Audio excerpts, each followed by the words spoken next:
See, that's your problem. You be believing anything somebody tells you or put in a book. See, I keep my mental mind extra secure. Nothing gets in.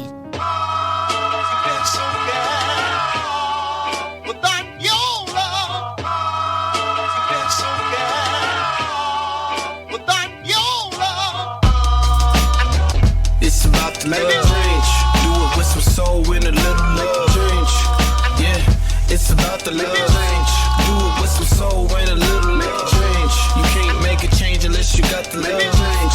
Do it with some soul and a little love change. You can't make a change unless you got some love change. Do it with some soul and a little love change. We started from the bottom, talking about the roots. Every time I'm in the booth, I got. Hey listeners, welcome to our podcast channel. Today we're going to do a story time, the story of Catcher Freeman, in which three very different versions of a slave revolt led by Huey and Riley's great-great-great-great-great-great-grandparents, who says the 1800s couldn't be fun. That was my YouTube story time impression, y'all. I was going to say you need like boom, boom, boom, boom, boom, and like all those noises behind you. Yes. Hit the subscribe button. Tap there. Smash there. How y'all living? Fantastic. How are you? I'm chill. I'm excited for the listeners to know Tiara has the night off, sadly, but Demand of the Demand Does podcast is here with us today. How you doing, Demand? I am amazing. Hola, fam. Amen. I think that's how they say it in Memphis. Can you guys hear me okay? Yeah. Okay, perfect. Have you just looking at me weird like you can't hear me? When we were doing pre-show, you were in and out for me, but I actually can hear you pretty clear now. Yeah, I remember the microphone kept sliding down. Oh, yeah. That's what it was. Okay. Yeah, that's what it was.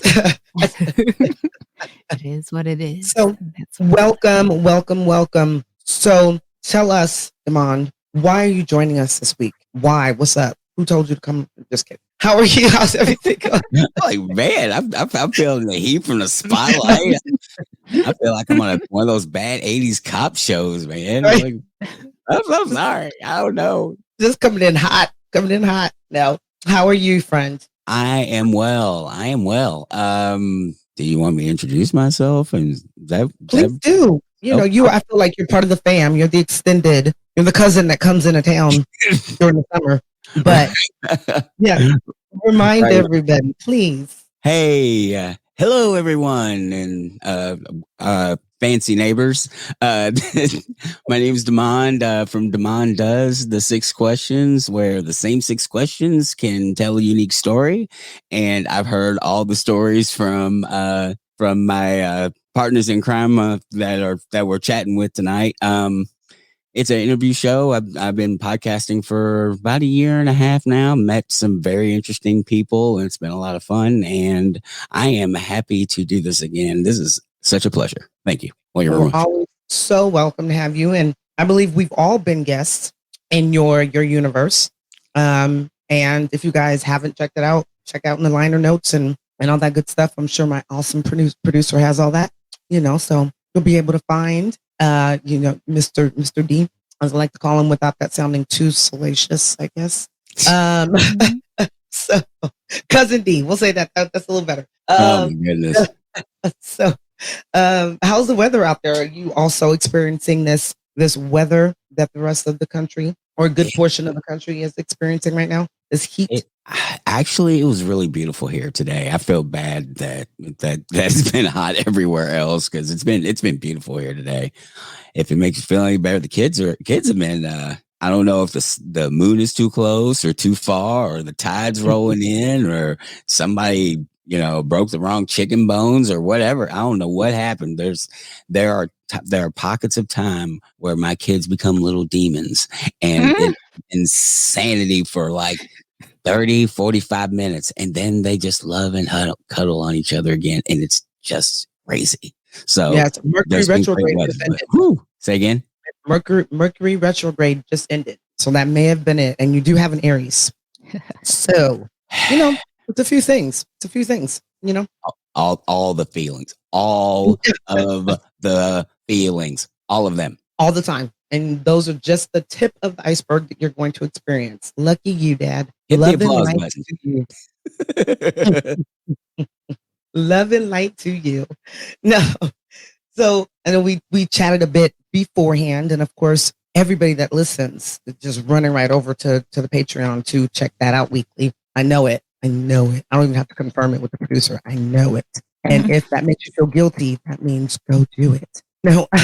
So I definitely want to see how everybody's week has been. But if there's any like news, anything, it's been kind of quiet, I think, in our world as of late. So we don't have as, many hot buttons that we talk about each week. Well, I didn't read the full story, but because we kind of had to get on this potty, but you guys saw that like the Republicans blocked the voting rights bill, basically trying to stop like the filibuster and all of these like I can't talk, these voting restriction laws that Republicans are trying to use to suppress the so they all voted against it. So that's kind of some fucked up shit. Definitely. And I think I'm used to that by now. So that's probably why that wasn't on the, I talked about some pop culture shit before and you're talking about like serious. Oh yeah, that's nothing new. No, but I think it's because unfortunately we experience that so often. Yeah. Nothing new. Yeah. Yeah. It really sucks. How is it for you? Because you're in a completely different state, different part of the country. How does it, things like that kind of affect you every day, cousin? I'm like, who are you talking to, actually? I'm really confused now. We're both in Cali. Who's cousin? I am so confused. All the West Coast slang and all those things. I'm just a fair country boy. Keep it simple. That's how I code switch. It's ridiculous. I'm like trilingual. Yeah. Hey, I can see it. You kind of have to be. You have to be flexible. But yeah, so it's just like shit like that. Like you live in a Republican state, right? If I'm not mistaken. Yes. Mike Pence was governor here. Ooh. Shut up. I'm so sorry. Yeah, yeah. I mean, does he do or say anything? Because I feel like he. You know how there was Stepford Wives? I feel like that's what he like. There's whatever version like for politicians. He's that. Like does he ever show emotion other than when he tries to be cool those couple times? But I feel like you can program him to emote that emotion. So is that just a normal thing? How we saw him for the past 4 or 5 years? Is that just kind of how he is every day? And if so, once again, I'm so sorry. He's a classic example of somebody failing up. So I like that. So would that be mean if you put that on a sweatshirt or t-shirt? You're failing up. Would that be mean? Damn. I would wear it. I would totally wear it. Totally wear it. If it offends you, maybe because it's true. Oh, that would be on the back. That is fire. Nobody take that. Herd dog house. Yeah. Nobody take it right now.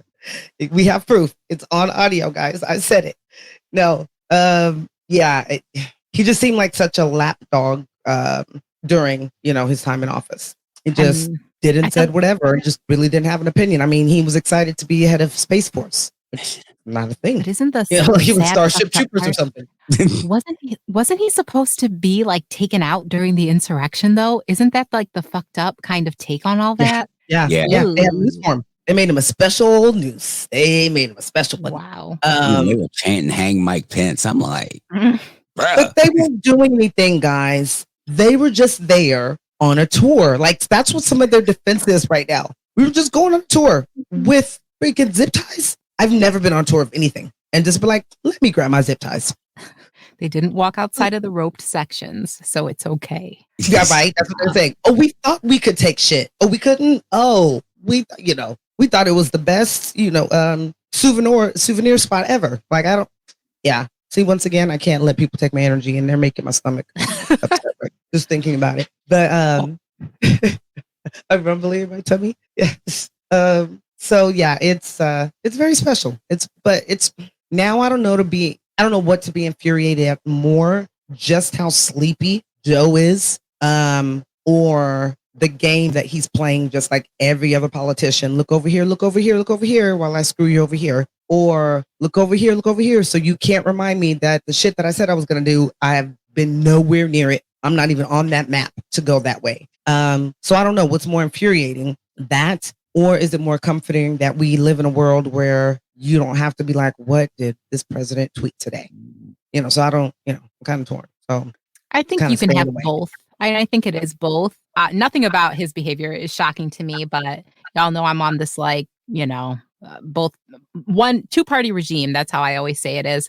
But and I told y'all too, I really believe Joe is just in there because he needed to get elected. Kamala was a little too chocolatey and exotic to run all by herself. So they had Joe do it. He's going to resign, I'm telling you, and they'll make Kamala the president. I think that's going to happen. But he's always been, as most Democrats are, whatever side of the aisle you lean on, once you become president, you've typically become some sort of a moderate because that's just the only way you're going to get shit done. And that's your only job. Yeah. But unfortunately, go ahead. Yeah. No. I'm what you're saying is more because, I don't know if anybody knows, but Aries are pretty psychic. I don't know if you guys know that, but mark her words. I could see that because I said it when she backed out. I said they went to her and they were like, look, I imagine everything's like with Olivia Pope. I imagine everything political. That's how I see it in my mind. Mm-hmm. So I feel like Olivia got him in a room. Like she walked in slow motion with her coat trailing behind her. Yes. Oh, just lip, right? Hair bouncing though. This is how I imagine everything is.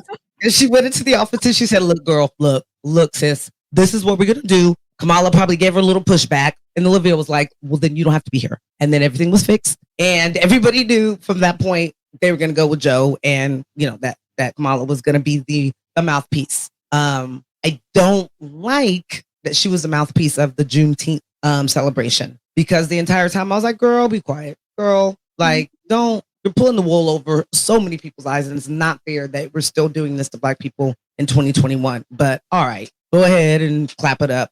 But I just felt like, and I know that's her job, but it bothers me. It bothers me just a tad. Because I feel like it's when it's convenient for her, then they go ahead and highlight her Blackness. But other than that, she's multiracial. She's multicultural, So I feel like this is something else we probably better watch because I think we even talked about this after her and Biden gave their speech after they were elected. And I said it was so freaking sad. Yes, it's beautiful, but it was so sad to me watching that because I was like, I had American Pie feelings if you listen to that song. Yeah. But I saw this on Twitter. Now, y'all, here we go. And this is very appropriate for today's episode because maybe it's a conspiracy theory or whatever, but I was reading in some thread, they were talking about the laws that they've passed in regards to white quote unquote domestic, let's say, terrorists. And they were saying all the strict laws about who's a domestic terrorist now, and they're cracking down on it.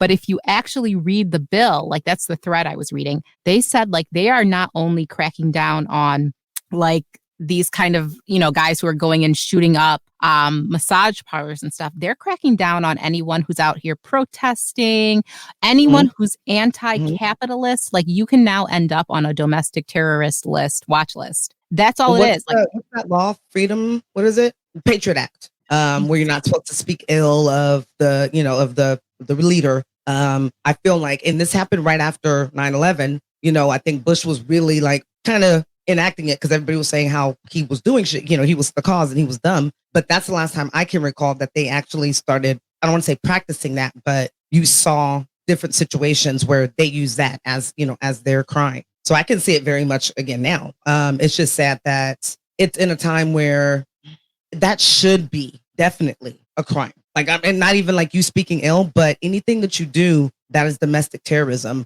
you should be lock them up, just like you guys would with any terrorism. But let's not, but of course, I'm sorry, privilege helps a lot. I'm sorry. Privilege, really pads you a lot sometimes. So it's kind of crazy, but you bring up something really interesting because I saw somebody actually podcasting about it when I was flipping through podcasts on YouTube the other day. They're actually mentioning that. But their opinion was kind of, never mind, I'm not going to say it. So yeah, I'm not going to say that. Their opinion was perfect for them. It was perfect. But yeah, no, it's, we have to stay aware. What Trump did is going to be long lasting. The results of shit that he did and that he started and the fact that he's still around, he can't shut up. And he's talking about he's running again in 2024. We can't get, complacent and think okay, we're out of it. We have a different type of president. because you still have his gremlins running around, and they have even more access to be able to spread their message. And you see how they disrespected someplace that they so hold in high regards because they're the best patriots ever, but yet they were the first ones to go and completely ruin the place. And actually, I think take a lot of honor out of what the building represents. Maybe not what goes on in there, but what the building represents within our country. But then again, I'm not a patriot, so maybe I'm seeing it wrong. I don't know. So it's interesting, but it definitely ties in. We're always so good at how we do this. We can blab forever, and then actually ties into our episode. Definitely. Yeah. So we'll jump into it because it could be 2 hours and 45 minutes, and then I go, let's go here. So this episode, I actually kind of like the name. If I were a celebrity, other than the Freeman part, I may have named my son Catcher, or maybe like a middle name. Kind of fire. But this episode, as Lindsay so expertly in her best YouTube YouTube influencer and YouTuber voice, I feel like you had on a jean skirt and you had your Starbucks in your hand. You're like your cold brew for like the fourth time of the day. Like I just saw, you just gave me so much with that. But so we start off the episode, and I think this started off from 1 second in fire. Like it was one of the funnier ones all the way through. And it was one of the ones that I shook my head and got a lot out of, from versus other ones that we've gone over recently. But so as we start off, it's a movie trailer playing, which is what reminds me of all the, slavery movies and stuff that come out. They really try to make them action sequences, and the slavery story is just the backdrop. It's just there. So that's pretty much how this started off with a movie about Catcher Freeman, who was a slave who rebelled. The trailer fades. Well, I've always wanted to read a script that says that. Or like the screen fades in, but it fades into Granddad telling the boys about how Catcher Freeman was their great granddad. Do we even have like really ancestry that can go back that far that we know of? I'm not even trying to sound dumb, but really as Black people today, can we really go back 4 times great granddaddies? I don't know about that yet. Well, I guess so. Yeah. Yeah, I think so. Yeah. Okay. People don't write into me. I'm not like when Portia on Real Housewives didn't know that the Underground Railroad wasn't a real Underground Railroad. So don't come after me because I asked that. But real quick, a friend of mine, her adopted mother went to see Harriet as a show of solidarity. I don't air quotes if you can not if you can see them. I do the same thing. And she was explaining to her husband, she's like, "Yeah, we're gonna watch a movie about Harriet Tubman." She's like, "It's like Harriet Tubman." She's like, "Who's Harriet Tubman?" She's like, Harriet Tubman, leader of the Freedom Train. Like, what is a soul train? Yes, the Freedom Train. Oh my God. Dave Chappelle. If somebody send this clip to Dave Chappelle, because that's somebody that I could see doing a skit on the Freedom Train. That is fine. I can't be more pleased and amused right now. What history? I'm sorry, you didn't have a history book that told you. Oh my gosh, that's right up there with Portia really asking where was the entrance to the Underground Railroad? Mm-hmm. How did they get on the train? Seriously, if you guys don't know what I'm talking about, once again, I know. Google. Greatest shit ever. Greatest shit ever. I'm sorry, I just had to jump because I just had this vision of it being narrated by Don Cornelius. Hello, welcome to the Freedom Train. Let's see what batch of slaves makes it out this week. and we have guests, blah, blah, blah, whoever was a musician back then. And we're going to do the board. So many bad things are going through my head, but it's hilarious. Aaron, get on it. Aaron McGrew, see?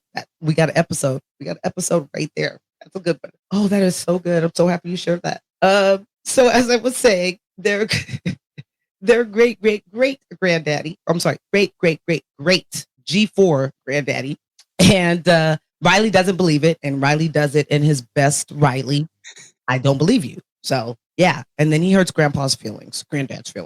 That nigga lying. How would you know? Granddad always making up some shit about history. How come everyone we related to is somebody famous? The first nigga to go to the moon, or the first nigga to pole vault. Man, he made up Catcher Freeman. Shoot, he probably made up this whole slavery thing. What nigga you know gonna work all day in a hot field for no paper? See, the way that he says slavery is the best ever. First of all, he makes it hella syllables. Slavery, it is. It's the greatest ever. And there's a lot of people that work every day for little to no paper, unfortunately. This is called America and being black. But from the mind of Riley,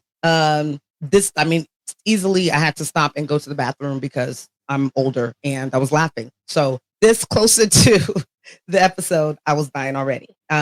But yeah, it's like I said, it starts off with Riley's disbelief, and you guys, just heard his theory and his outlook onto it. I mean, it's kind of true. As Black people, we always are related to somebody all the way down the line. Like somebody, your great aunt, your great grandma tells you somebody, and it's like, okay, all right. All the family reunions we have, and I've never seen this person. Not a letter, not a video, not anything. Did you guys ever get that kind of growing up? Yes, definitely. Some of them I believe, some of them I'm like, whatever. My family's huge, as we've talked about on this podcast.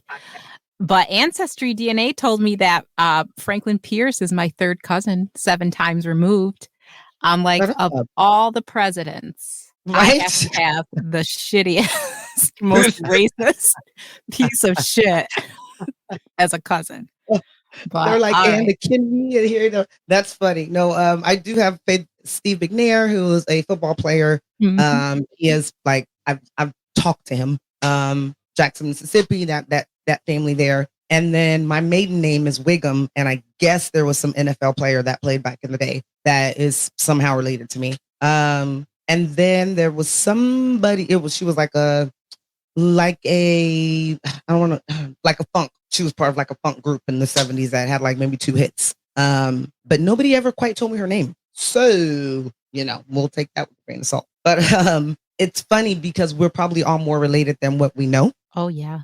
Yeah. And what president was it that found Dave? Like all his, family found each other, and there's like 1,000 of them. Was it Jefferson? That sounds right. Yeah, I have no clue. But all those motherfuckers are related. That I do know. Except for like Van Buren. All presidents are related. They're all cousins. Pretty much, because they all freaking came over from they all came over here. Let's not forget that. So you guys all came over in just batches, and they took over shit that wasn't yours. Exactly. And like Huey, Google that shit, y'all. I'm not bullshitting you. They're all cousins. All of them. Trump, Obama, related cousins. Google it. That's right. Yeah. That's why there's always a connection. I mean, there's a connection between so many of the presidents. If you really do, like, wasn't there a connection between the one with the beard and the tall hat, Lincoln, and the one with the beard? Hold on. Like that helps so much. I just narrowed it down. I have my eyes closed, like you guys could see what I was talking about. I know who you were talking about. Yeah. See, she got me. Let that slide. Well, it's because you're a man, and men don't listen all the way through. So if you would have heard me say the top hat, you would have been like, got you. That nigga Lincoln. Like you would have got it. But that sounds I was like just trying to get my joke in before you actually explained it to me. I know. See, we need to go back and forth. We have a good like little improv thing going on. No, but he was supposed to be related to like a Kennedy or Nixon, something like that. Maybe I heard that, or maybe I'm making it up. But no, it's probably true because they're all related. I swear. Like Google it. Go on Wikipedia. It's probably true. Auntie Google. I'm surprised my phone hasn't come on. All presidents, with the exception of Martin Van Buren, are related. Boom. That is crazy. What? Like that's like incestual. Incestual. There we go. Insexual. Yes. Like that shouldn't be allowed. That's like nepotism in the political. That's like, come on.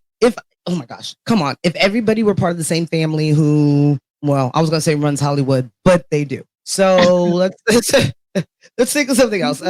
Let's just say ran all the farms in the country. Like that'd be a problem. You know what I'm saying? Or like Monopoly, you can't just run the whole damn board. You're not supposed to. So it's like, how are you just running the full political system for 200 and something years now? They did it, man.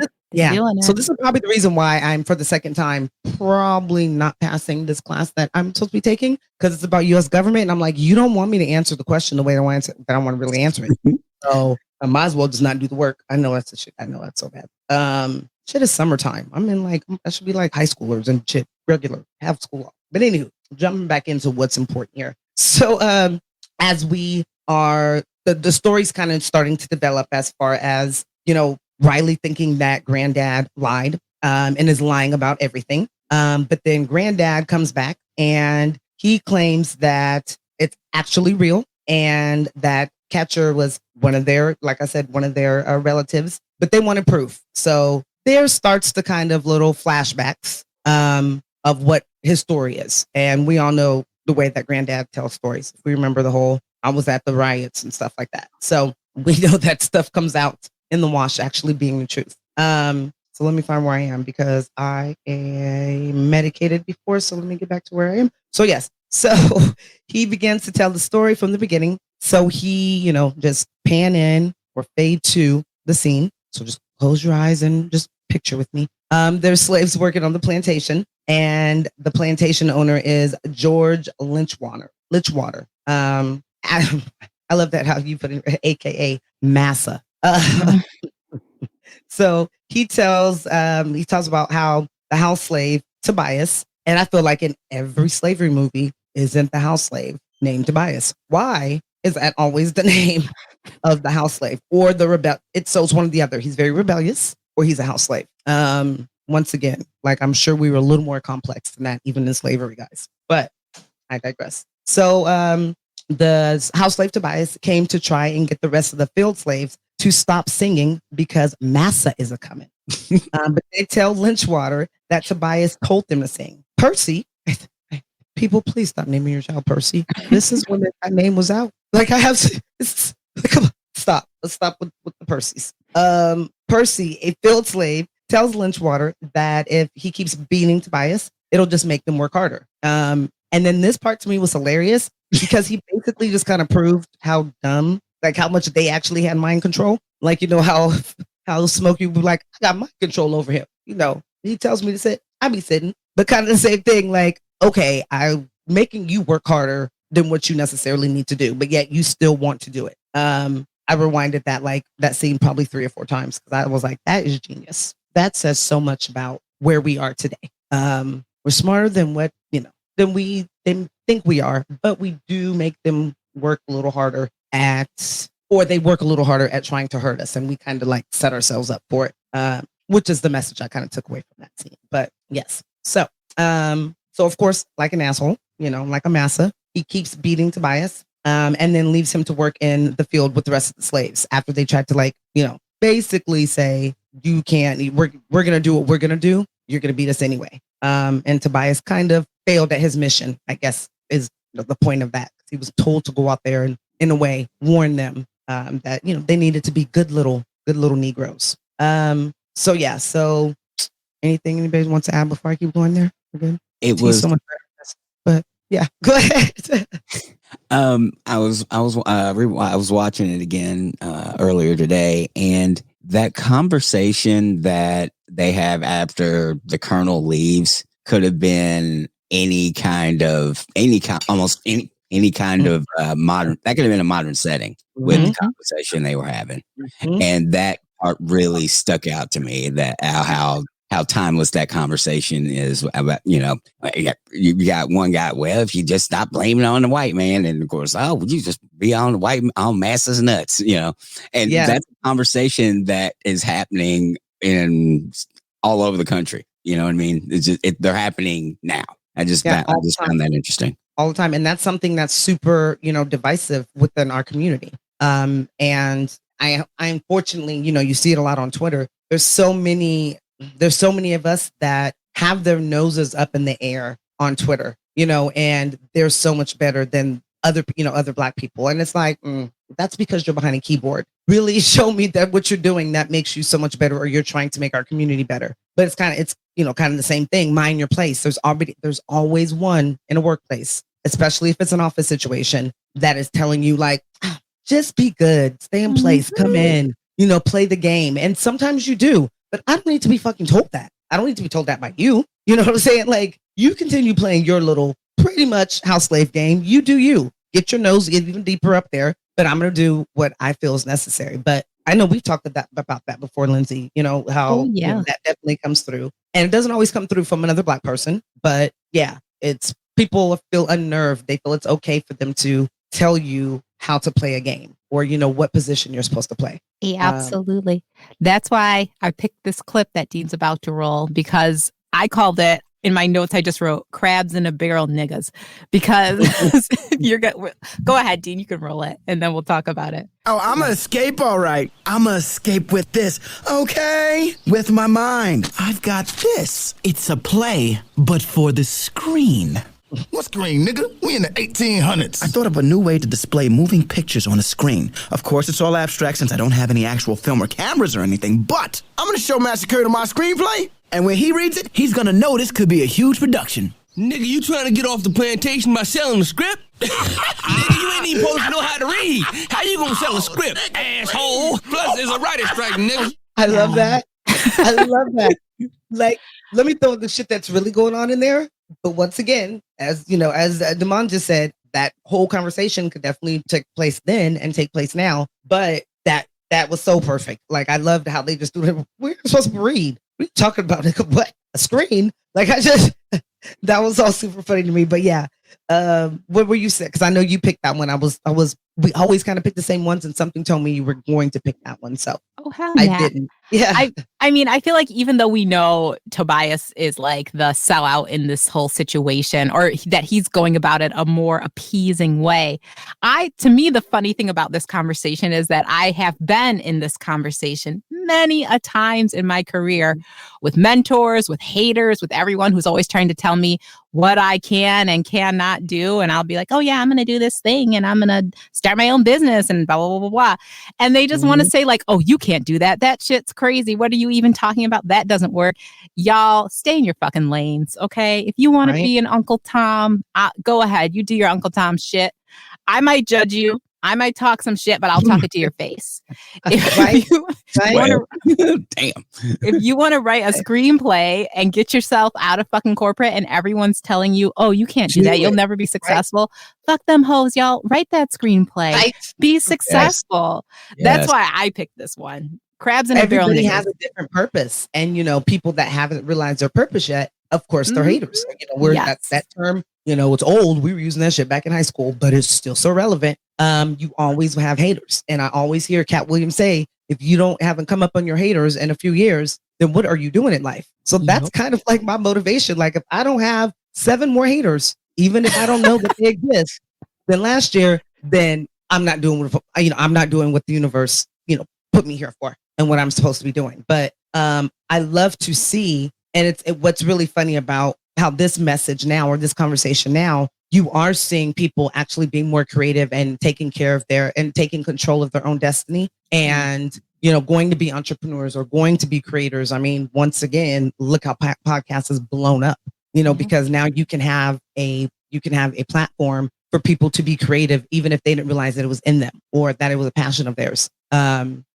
YouTube.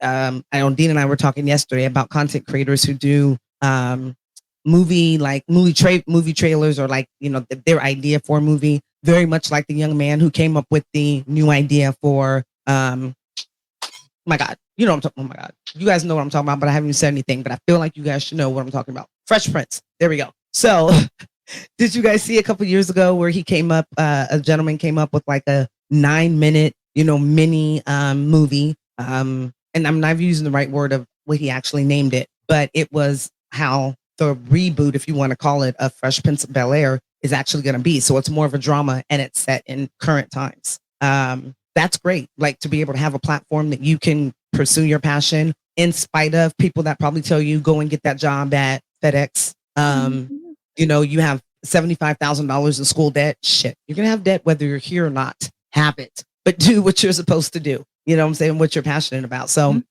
yeah, but very much to that point, you will always have people. I mean, anybody that's brave enough to put shit on YouTube, you're ready for some haters, very, very ready. Yeah. And I say that when I cried when I got my first negative, email here, but I'm saying now, and no, tougher skin today than I had that day. But anywho, so kind of moving on here as we were talking after that awesome clip, which I love. Granddad then tells the story, kind of brings the ingenue or the love story, the woman, into the whole mix. And she tells the story of Thelma and how Tobias was madly in love with her. And she was uninterested, as is such, in these films. She then meets Catcher for the first time. And, he's like me, Idris Elba. So she was ready.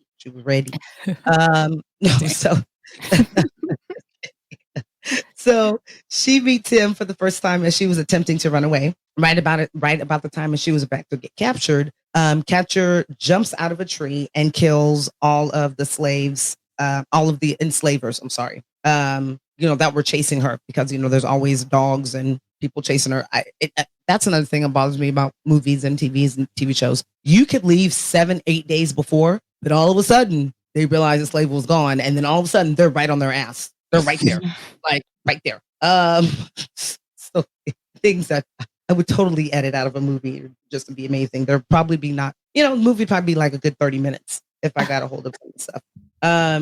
But yeah, so right about as she was about to get captured, he comes and he saves her, just like, in the movies. And of course, like I said, she was ready immediately. She was ready to go. She was like, hot girl summer, let's get it. And of course, so was he, he was ready to go as well. And then the next kind of scene that we go into, Thelma then goes back to the slave quarters to tell the other slaves of her escape plan. Of course, the scary, Tobias, the house slave, always scared, had an issue with it and was afraid. And you could kind of see it, all over his face. And I think he may have even expressed a little bit of his concern, but you don't listen to, I'm going to say a little bitch, but you don't listen to somebody that's scary. I'll just say that. Thelma then goes to visit the Catcher the night before, and he gives her a revolver to protect herself. I said the Catcher, not the Catcher. And they kiss, of course, because there always has to be a very private moment where something happens. That's, the apex of the movie. And so Tobias sees them and becomes jelly, just like somebody who's scary. Riley knows all about that, of course, because Riley knows everything at 8. And he explains what happens after that. Catcher goes to make his move, but it's a trap.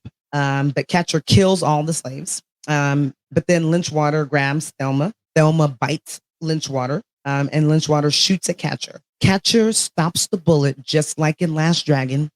And in between, it wasn't in between his teeth, but that would have been fire. More like Wonder Woman, actually. Mm-hmm. Yeah. Because he did because I love me some Wonder Woman. But it would have been a very good nod to Black culture if he would have had him catch it in his teeth. Mm-hmm. And then said "show enough" after. That would have been great. Or something like that. They could have played. What was the song they played? "You Are the Last Dragon." They would have played that. Like, never mind. My mind's going somewhere else, guys. I'm amusing myself. Over here. So he stops the bullets like Wonder Woman with his shackles. So why did he have his shackles on the entire time if he was like such a badass slave that went out and saved everybody? Like, wouldn't he not have shackles on? But he wore them as like bracelets. They actually explained it in the episode. He actually says he keeps them to remind him of. It was some, it's some Purple Prose nonsense, but basically, it's a reminder of worse days. Oh. So they actually put it in there. Huh? I would think that maybe the scars from the lashes that you took would probably be a good reminder. But hey, but hey, do you? It is a superhero movie. Yeah, that also just kind of added to how much of a badass I guess he was, that he was able to do things. Oh, mind blown. He was able to do things even with the adversity of being shackled. Man, I get it. Forgive me for my little cattiness, Mr. Writers and Ms. Writers and Aaron Magruder. Excuse me. Mind blown. That's so great when you realize things like that. So, but I was that where he goes to shoot Catcher, but Thelma shoots him before he can get a round off. Like badass, like Trinity. And freaking, you shared that news with me yesterday, and I have not stopped thinking about it, Dean. Thank you for letting me know that there is another Matrix coming out. But she, like badass, and he just, once again, ingenue action, screen or film actress that is a badass and just shooting and killing everybody like a Uma Thurman. She kind of just all of a sudden took the gun, did what she had to do. And Thelma and Catcher lived happily ever after, wrapped it all up in a nice little bow, which would then explain how they were related to him because everything happened so perfectly and they lived a happy little life. And I think even at the end of Grandpa's story, he said they went to Canada. I think so they went to Canada. So of course, Riley, who sees the truth and everything, but to him, it was just a little too nice. It was a little too tame. So he hated the story and says that it's a cliche. So then here comes Uncle Ruckus. I feel like there should be a dun dun dun or some really ominous music whenever he comes in. Yeah, there is. It's the Jabba the Hutt theme song. Is it? Yeah, it is. Is that right? It is. That's exactly what. That's a theme throughout the entire series that they use the Jabba the Hutt theme song whenever Ruckus comes in. Well, That's crazy. never, Dean. That sounds disgusting. Oh my gosh, that was really that was perfect. Like perfect timing right in there. No, I'm not a big. Well, I'm not gonna say big. Like I said, Mandalorian changed my life. But other than that, I'd probably like throw all the characters together between that and Star Trek and like Starship Troopers and like other space stuff. I'm kidding. I'm not that bad, but I would have never known that just by listening. But now I'm gonna have to listen to that. Did you know that, babe? No, you weren't listening. Sorry. So the music, as I was saying, he should have some very ominous music. Oh, I heard that. Jabba the Hutt. Yes, he said he wasn't listening, but he was. Look at that. So I was listening to what you asked her being Jabba the Hutt. oh, you listen to Dean, you don't listen to me. Cool. That's I not got what I said at all. So, Please make sure either that's cut or everyone knows that's not what I said at all. I turned it up to repeat what I said. Something. so everybody knows, mess with hubby 3. It's fun. So Uncle Ruckus walks in because he has a story, because he has the truth, of course, as he does about everything, of course, especially when it comes to Black people, the dogs and the heathens and everything else, that all the cute little nicknames that he has for Black people. He comes in and he tells his story about how Catcher Freeman was the greatest Black man who ever lived. And the reason why is because he tells a story that actually made Catcher Freeman catch a free man.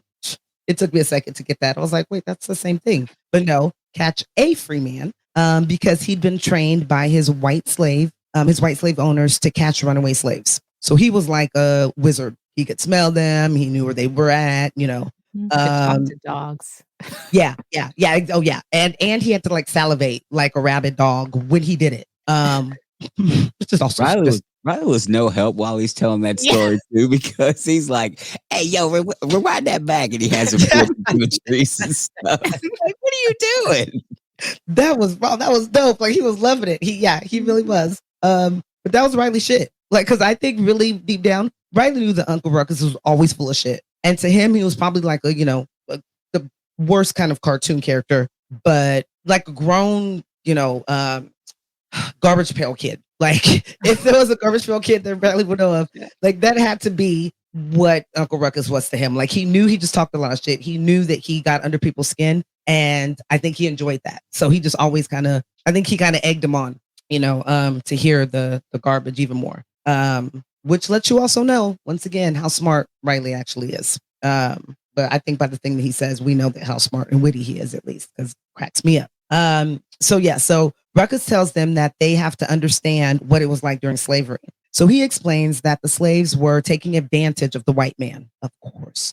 So then they pan into something that just tickled the hell out of me. They were dressed so nice. They were dressed like they were getting ready to go on like the Titanic, like they were getting ready to sail overseas. And they weren't the poor ones. They were the very good, they were like, they owned shoe stores or some shit like that. Like they were all just dressed very nice, having picnics, because of course that's what they did every day. They just sat upon the cotton and just, and what they were eating was awesome too. Like I was like, the food did not look like that. Like I was like, she's making drinks. She's using a melon baller and taking the watermelon out. And of course it was still very Uncle Ruckus. So everything that they were eating was very, as he would say, nigga-ish, or what he would say. So fried chicken and shit like that. But they're basically not doing their jobs. Yeah, which is great. because we know it's a fabrication. Huge. But so I was wondering when watching this, I wondered if even though the slave owners weren't that dumb, most of them were, I wonder if they really thought, like, this is what they're doing if we're not out there watching them. They're just having a good old time singing songs and dancing. And yeah. So yeah, I feel like that's probably what a lot of people's opinion are of Black people today. Like, we have it so much better than what we do. And they choose to be that delusional. But anywho, like I would say, doing arts and crafts and everything except work. And that they would make fun of, of Massa, making him cry and run off, which is hilarious. We have a clip. Right? Hey, Massa, won't you do me a favor and Massa these nuts in your mouth, nigga? Perfect timing there.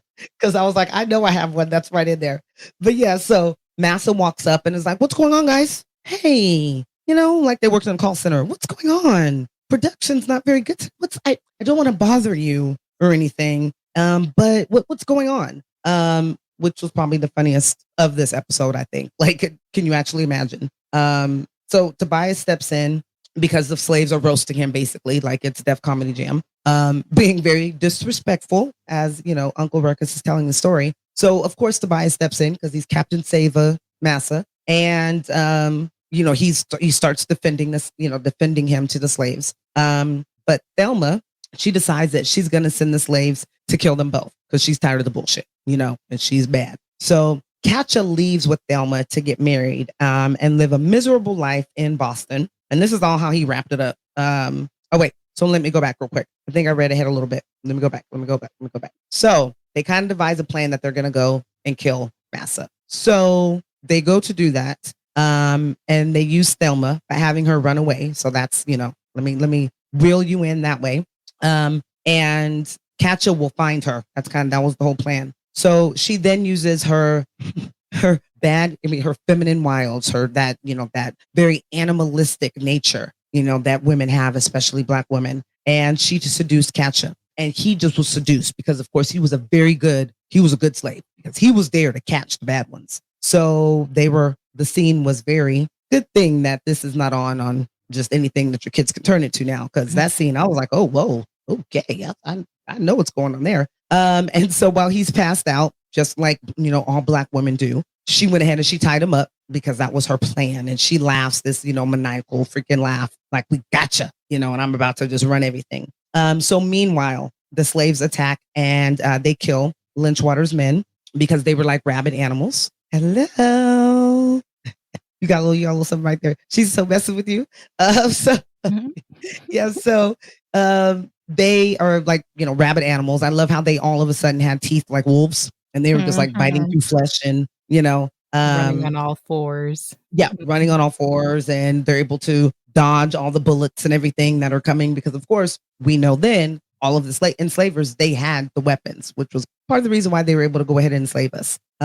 We had to make shit like we were in the pokey. But so back to what I was just saying because I went and jumped ahead. So anywho, Tobias then steps in between the slaves and Lynchwater. Thelma sends the slaves to kill them both. Catcher leaves, like I said, and as I'm gonna wrap it all up, just like Uncle Ruckus did, they went to live a miserable life in Boston. It's the worst imitation ever, but that was my best. A miserable life in Boston, and of course, Granddad is hella mad at Ruckus for slandering Thelma and Catcher, because basically saying like, you're slandering my family. So yeah, I think was one of mine after that too, or we have another one later. Okay. So then Huey's like, all right, I'm gonna stop this because they were yelling at each other. Granddad was actually cussing him the hell out. That was actually hilarious. And so then the more reasonable one in the room, he steps in and basically uses Auntie Google to let them know exactly what the true story is. And so he looked up the actual story. Catcher's real name was Catcher Tobias Lynchwater. He was a house slave, and the colonel. Colonel was his dad, just like we were talking about. That's what they did back then. Dipped it in and then ran about it, didn't act like they knew anything about it. And so the screenplay story was true. He actually, wrote a screenplay. Catcher was in love with Thelma, but it was unrequited. She was not giving him the time of day at all. I feel like she gave him the hand before the hand was a thing. Like she was probably like, nigga, please, yeah, face. So what you got on this freedom? Right. It's not even put a ring on it. She was like, what you got on it? Let me know. So they had that, kind of breaking it down to what it, probably what it was a lot of the time back then. And I would say in that situation. So she only wanted freedom, like Damon just said. And she devised a plan to rebel against Lynchwater. Catcher wants to show Lynchwater his script first. Thelma tells him that he's got 1 week. And she basically punked him. She was like, you got 1 week, dude. Like, don't play with me. And Catcher shows him the script. And the whole conversation after this is also fire. So, yeah, go ahead. Oh, my. I should hang you for being able to read and write, but this is one heck of a what'd you call it? Script? Yes, sir, Master Colonel. You got it. It's a script. First one ever made. Right here. Well, if you're selling, I'm buying. Oh, you are gonna be a very rich man, son. Untrue. Falsehoods and untruths. Wait, Dad. There's something I should tell you about Thelma. Having sold his script, Catcher promptly betrayed Thelma's rebellion. Oh, man, he sold the crew out for a script? Yo, that's a bitch-ass nigga. Oh. Once again, a little nugget for Riley. He sums it all up. So, true story. He was going to go ahead and sell out. But what ended up happening is that Thelma, being so smart, she actually started the rebellion right then. So she wasn't waiting the week. She basically used him as part of her plan. So when they went to kind of walk outside the door, they noticed that the slaves were there and they were planning an uprising. Actually, that uprising was happening. The rebellion was right in the midst of everything. And so the slaves started taking out the slavers, and Thelma gets into a sword fight with Lynchwater. Catcher tries to shoot Thelma, but ends up killing Lynchwater instead. So he pretends that he did it on purpose. Thelma then falls in love with him, and they live happily ever after. Both Ruckus and Robert, of course, Granddad, don't like the true story because they were both wrong. And I'm wondering how many times in history this exact story happened, but maybe how many times there was somebody more, a woman that was a little more brave, and she was like, look, I'm getting out of here. And maybe somebody that wasn't exactly a catcher, and he wasn't a Tobias either, but that he took advantage of a situation to kind of play like he was like saving her and like helping her kind of get the freedom. That's just my woman's studies mind jumping out there. But this story was kind of, if I'm not mistaken, wasn't this kind of storyline in the movie Queen, or that it happened to Queen, which one of the guys that she like dated kind of pretended that he was helping her to like live a better life, but he was like snitching on her and doing something. And do you guys recall? I can tell you that the character of Catcher Freeman was based. The whole story was slightly based off the Nat Turner Rebellion. In 1831. Okay. I see. But yeah, I don't. Anybody from the Peanut Gallery out there? Anybody? No idea what you're talking about. You've never seen Queen or read the book? No. Oh, Mom, how dare you? Kunta Kinte's granddaughter. So good. It was like a CBS. Halle Berry was in it. Yeah, Halle Berry was Queen. Kunta Kinte's son was Chicken George, and Chicken George was her dad. So Alex Haley wrote the book, and it was supposed to be his grandmother or like great grandmother or something, right? Queen was going to be his great, I think 3 greats grandmother. Yeah. I think. So I've always, since reading that, because I loved it and watching the movie, I've always wondered, since they kind of came out and said that some of Roots and his story after that was slightly fabricated. I never did the actual research. I guess it's probably easier for me to do now with Google, but if that actually was part of it as well, like if that was more fabricated, that story. So just thinking out loud. So because we're doing good, I'm so proud of myself. I keep looking at the time. I'm like, look, keeping it under 2. So to kind of move on to the end of it, as that awesome song plays that we were talking about at the beginning, Riley, of course, has a story because, like I said, he knows everything, even though he's only 8. He's very much like my younger child. And so he wants to go ahead and tell about how Catcher wasn't a slave. And man, where y'all going? I ain't had a chance to tell my story yet. My Catcher Freeman story better than all yours. Know what I'm saying? See, my Catcher Freeman wasn't no slave though, cause he was like, fuck that shit. I'm a real nigga. Know what I'm saying? Plus he had like 300 hoes. He ain't had just no Thelma. He had all kinds of bitches, and he drove a Bentley coupe with 24s on it with machine guns in the rims. Nigga, what? I loved how he made him sound like 50 Cent or like Give It Nice Right or something. Yeah, that to me was perfect way to kind of end it there.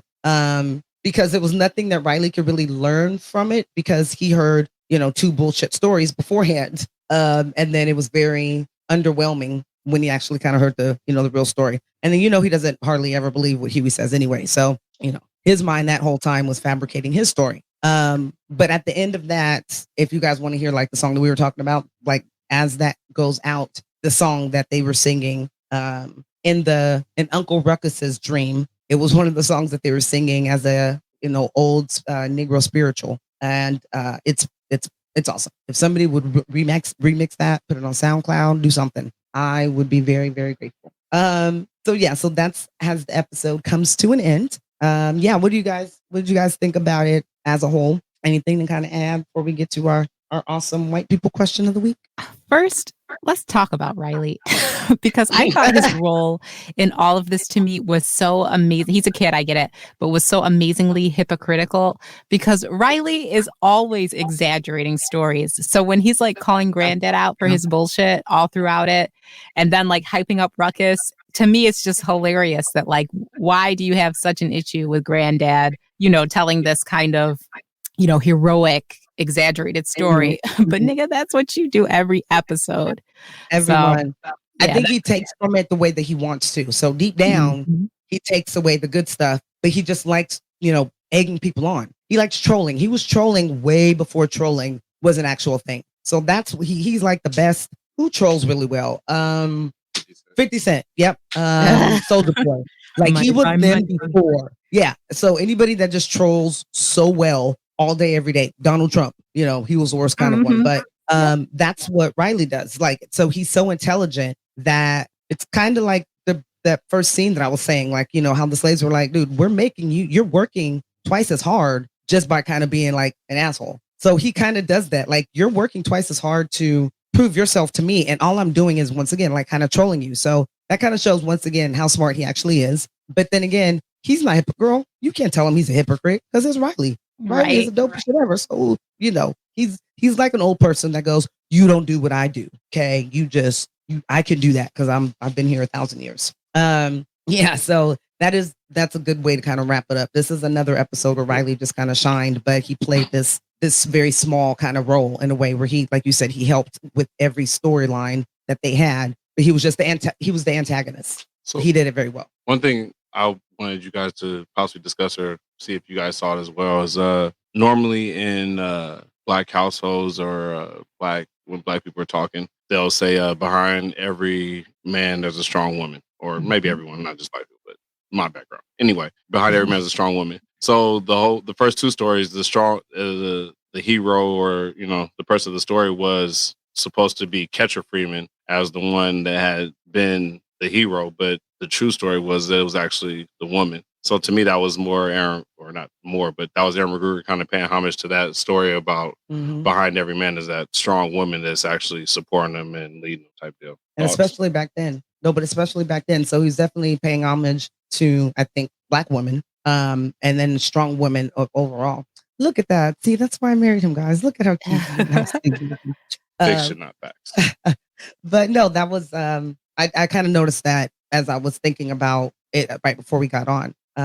But what do you guys think about that? Like, did you kind of catch that same message, or do you feel like that is, I think, kind of a theme that's been coming up more often throughout this last season and a half that we've been, doing this? So, what say you? I think it loops back right into the point you were making when you started to talk about Queen. Like, even when that's the case, when it's the woman who's kind of saving the day, making the strategy, making the plans. Yeah, I'm sure it happened all the fucking time, but how does legend remember it? She's a supporting character. There you go. We need the horn or like some, because that is what, we've known for the history of mankind, things become written by a man. So of course the women get written out. We could talk about the book. That's the oldest book, supposedly, allegedly. And it makes women look very much the way that we don't have as many misogynistic men and things like that nowadays, or at least not in my face, because I don't, live under a rock. But because it's in the Bible, because of those stories where they did take out the women and how important they were, that has helped to develop the ideal of women and women's role from then to now. So even back then, So not a surprise that, of course, they don't want to tell the truth about the history of slavery and the history of this creation of the world. So, of course, I'm not going to tell the truth about the women that probably were the heroes and, did a lot. We do know that many of the non-melanated that were, that were taken care of by women, Black women, nursed by them, raised by them, they knew about their first crushes or did everything else. We know that happened, so ever since even then and probably before then, this generations and generations of people were raised by strong Black women, or they had some influence, whether she was your mamie or whatever else back then, she fed you, that's believe in the South now. That's why there's so many people other than the people that live there, why they have a history with like Southern food, because it goes back like that far, in their lineage. So it's shout out. That was a good point, Daddy. Good point. So because I am really strict, I'm going for keeping it under 2 hours or right at 2. So the awesome and always fun white people question for the week. Welcome to Stupid White People Questions. You mean I'm gonna stay this color?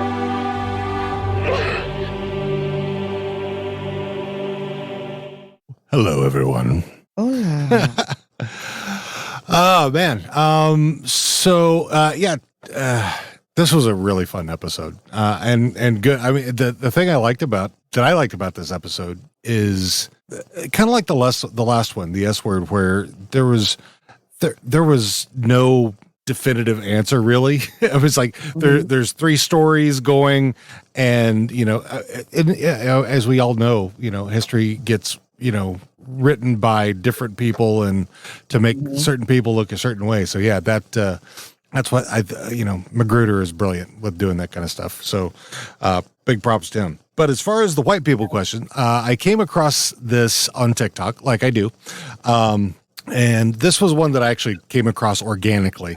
This gal, Haven the Haitian, and when I saw her video that she did, I had to reach out and ask her if it was okay to use her story, and she said that it was okay as long as we gave a shout out to Mutual Aid Disaster Relief, which is a grassroots network whose mission is to provide disaster relief based on the principles of solidarity, mutual aid, and autonomous direct action by working with, listening to, and supporting impacted communities, especially their most vulnerable members, to lead their own recovery. We build long-term, sustainable, and resilient communities.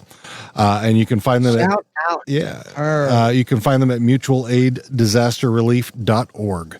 So yeah, they're doing some good work. So what I've got is I basically have recorded her video just so you could hear her story, and I want to see how that if it relates to y'all. All right.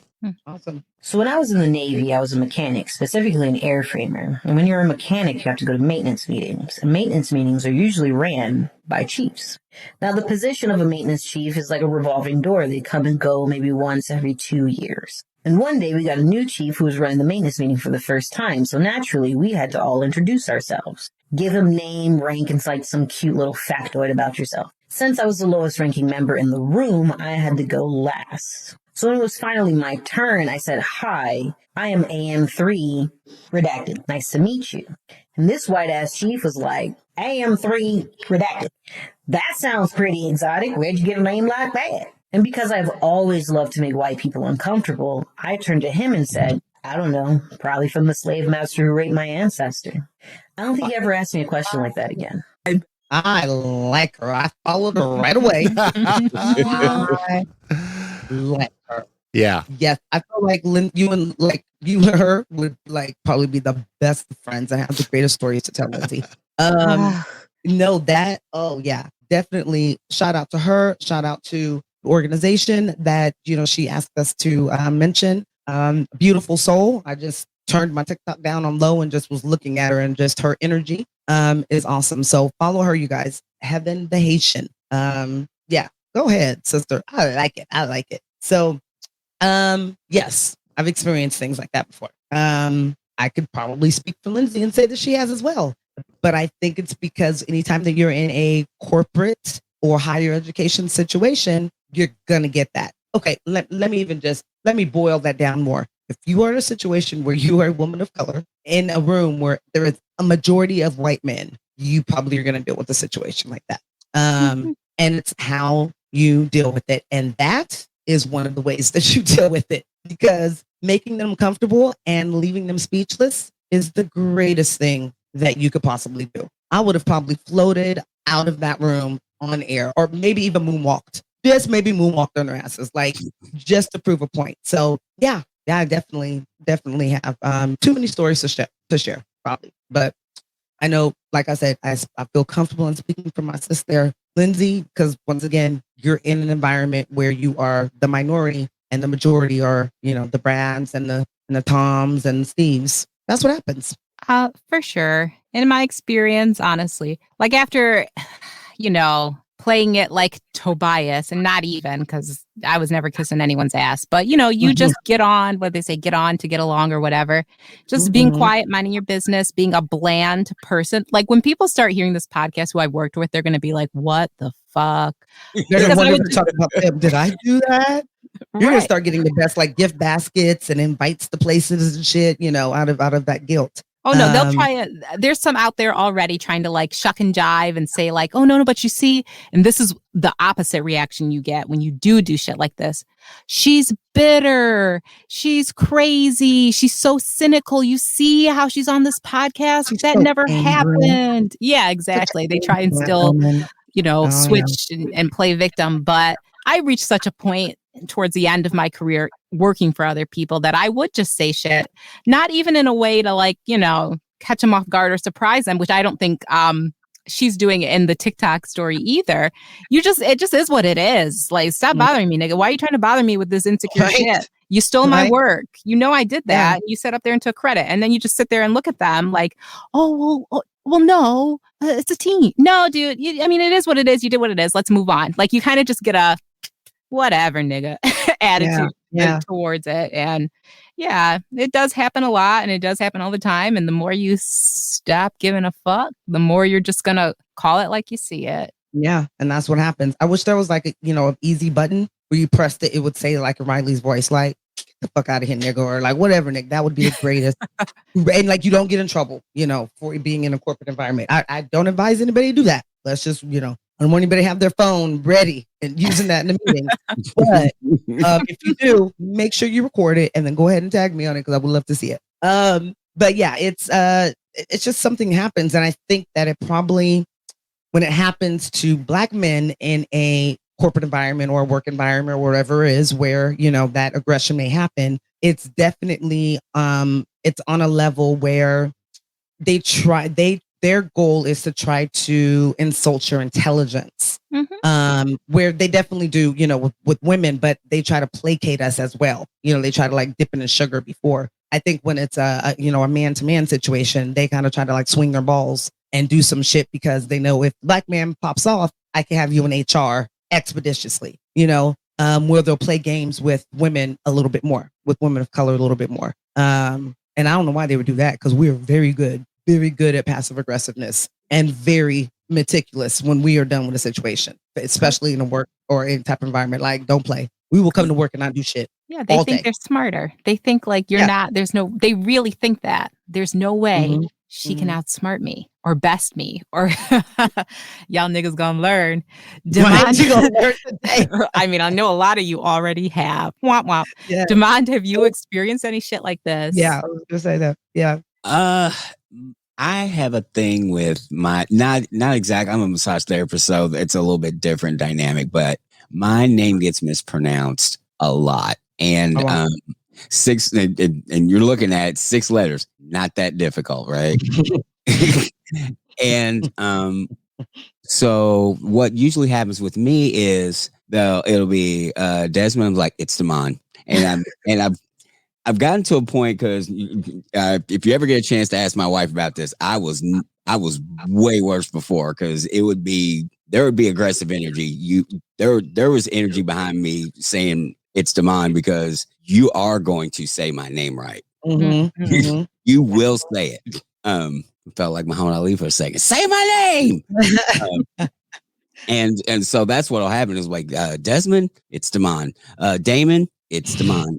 Demon, it's Demond. Oh, I'm sorry. Uh-huh. Yeah. Well, because they can't read. They can't read. They know. No, but so what's changed for you is that it's just you've learned as you get older, as we all do, hopefully, that there's another way to kind of combat that without having that energy. Because that energy is so bad for us, to carry around every day. Is detrimental, more detrimental to us than it is to to somebody on the outside. But so have you said that do you think it's because of fatherhood? Do you think it's that just being older, or do you still have that energy, but you just emote it maybe a little different way? Depends on the day.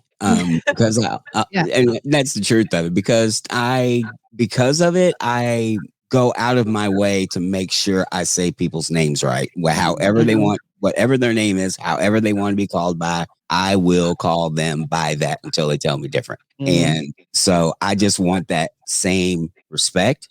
And so I just asked for it, and now it's just like it's raining outside or the grass is green. It's just a statement of fact. That is my name. That's it. Yeah. And most people, and I've been lucky and in my experience that the energy that I put out when it comes to things like that, it's coming back the same way, meaning I don't think you meant any harm, and I'm gonna pretend like you didn't. And let's start from the same place and move forward. It's all good. There's no sense in any extra Anna. Which catches them off guard because they expect you to act like, like you're Demon or whatever from like The Wire. You know what I'm saying? Like that's how they probably expect you to react when they do that. Now, part of it, I think, is definitely passive aggressiveness on their part, like trying to be like, oh, I don't have enough respect for you to even know how to say your name correctly or how to read, or I'm going to put extra letters in there. Other side of me is just, I think people can't read and they're just not that smart, and they're very self-absorbed because they don't take the time to want to look somebody in the eye, shake their hand, and hear what you're actually saying when you introduce yourself. So, especially when you're a person of color. Oh yeah, 1000%. I think that's the big thing is we just in general, people of color have it worse, but I think in general we're going so fast and 100 miles an hour. We're trying to get somewhere, and just instead of taking that extra second to acknowledge the human being that you're talking to, because they've got their own stuff, they've got their own crap that they've been going through today, and an interaction with you may very well send them into a better space if you decide to take that time. So, and it makes you feel better. I made friends with the lady at Hertz yesterday, the collision place. I had to drop off my car. We talked for a good 30 minutes, and I could tell when she walked in, she was like, Monday. Oh, I'm at this place. But literally by the end of our conversation, we just talked back and forth. We exchanged numbers and everything. Like she just had a different energy about her. She answered the phone differently.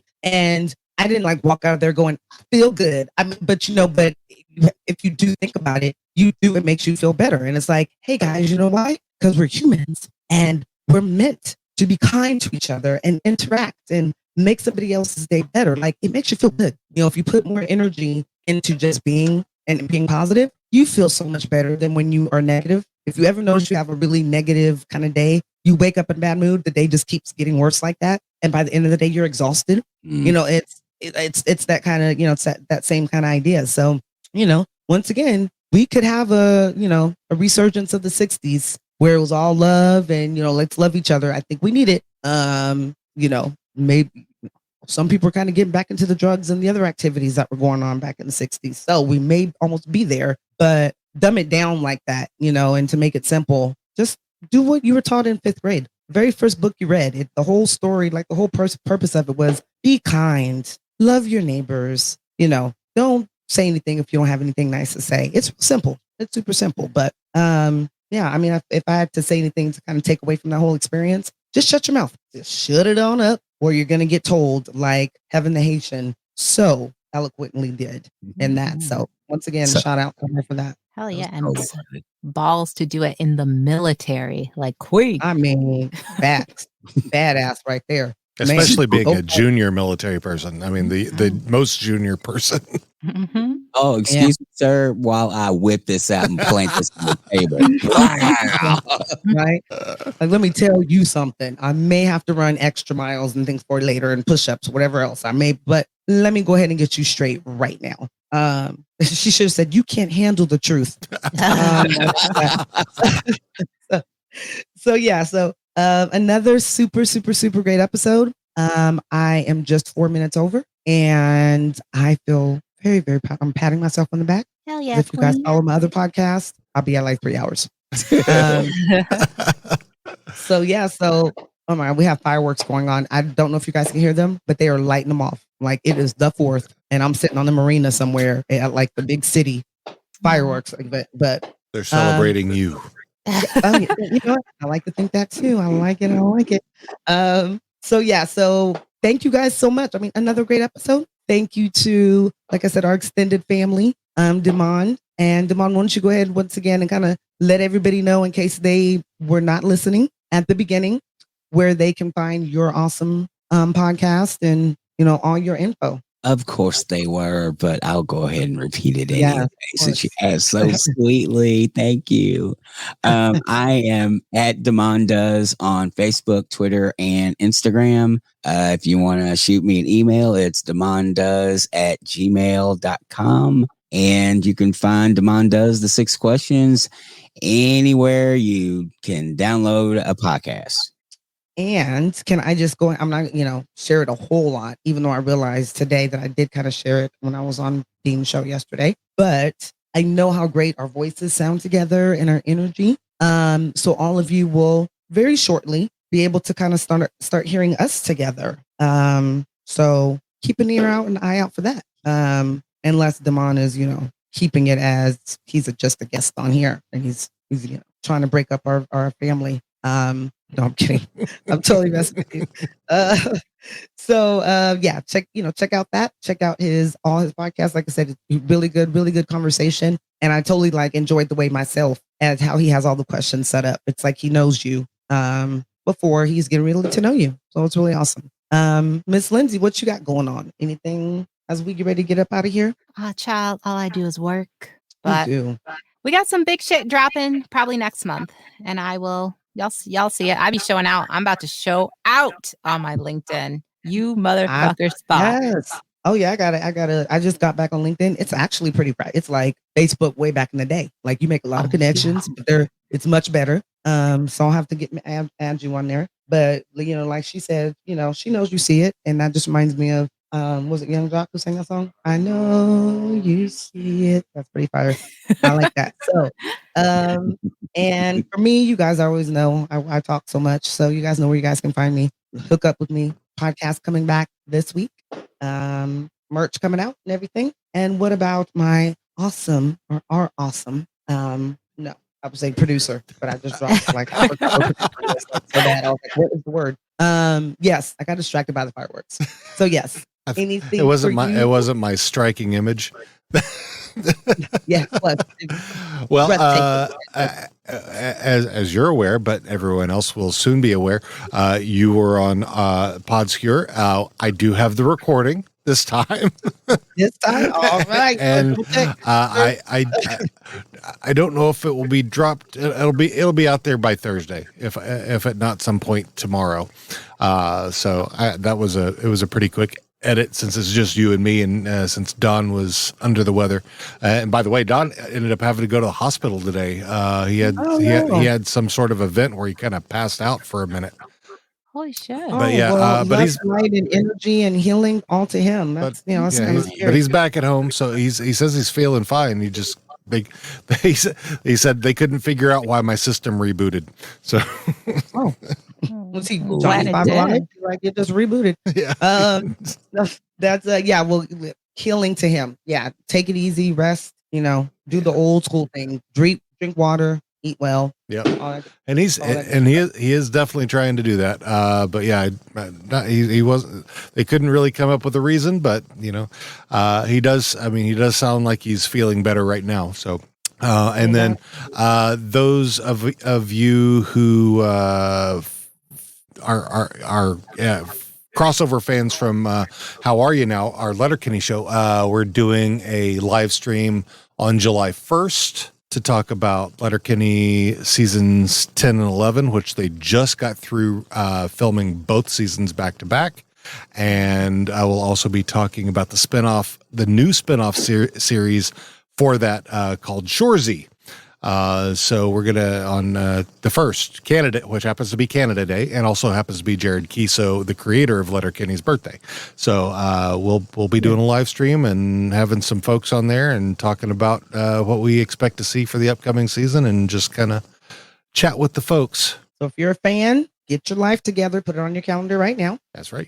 So that you don't miss that. And I did fail to say in kind of my updates, Lindsay and I also are going to be expanding, and we're going to be on another show together with another friend of mine. But especially with your latest deal, girl, this is going to be like a end of the summer thing. We're going to get it all together, but we're going to get you, let me send you a care package first. And then I want to report from your doctor that you're all good. And then we'll go ahead and we'll move on to that. But so you guys keep your ear to the streets for that one as well. But yeah, thank you guys so much. It's always good. I hope this weekly visit was just as pleasurable for you as it was for us.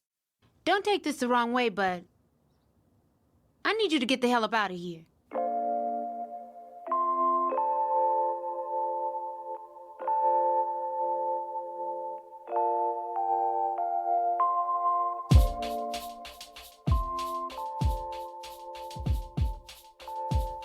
Hey, thanks for joining us again as we make our way through the trials and tribulations of the Freeman family.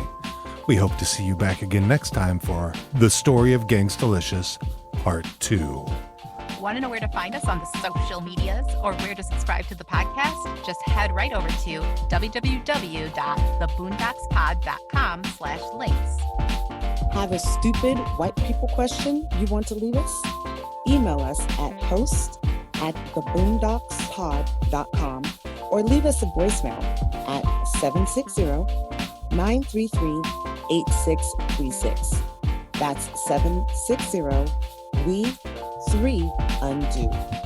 Shout out to the artists who created our intro and outro tunes. Our intro is #MakeAChange by KIRK. You can find them on Spotify, iTunes, and Tidal. Our outro is Good Times by Audio Binger. You can find them on freemusicarchive.org and YouTube.